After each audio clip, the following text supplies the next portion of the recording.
তবে শুনুন মা, বৌমা এ, তুমি পাঠ করে শোনাও। তাই হবে মা। জয় জয় মা মনসা দেবীর জয়, জয় জয় মা মনসা দেবীর জয়।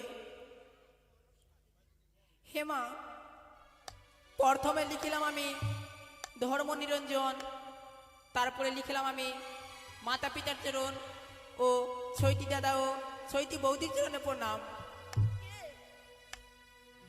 এই সংবাদ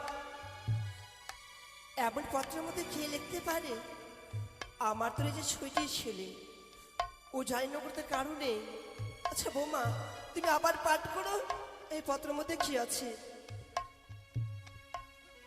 প্রথম প্রহর গেল মা হাসিতে খেলিতে।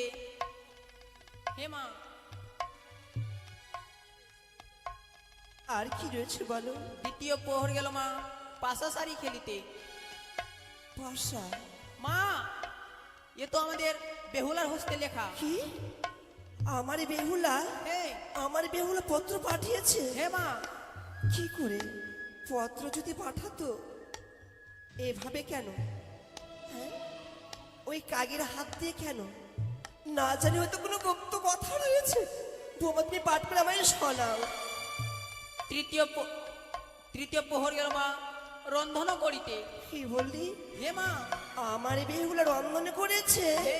দেখ মা দেখ, তোরা না বলেছিলিস যে মা ওই তোমার বেহুলা শ্বশুরালয়ে গিয়ে রন্ধন করতে পারবে না? দেখ কি করে আমার মেয়ে সেই রন্ধন করে দিয়ে তার শ্বশুর ঠাকুরকে, শাশুড়ি মাকে সেবা দিয়েছে, নিজ স্বামীকে সেবা দিয়েছে। দেখ মা দেখ। হে মা। রাধে আর কি বলো, আর কি রয়েছে? চতুর্থ প্রহর গেল মা। বৌমা, এটি শুনতে চেয়ে না মা, শুনতে চেয়ে না। কেন বৌমা? ও মা, যদি আপনাকে বলি দাঁড়িয়ে থাকতে পারবে না মা। এমন কি কথা রয়েছে বৌমা?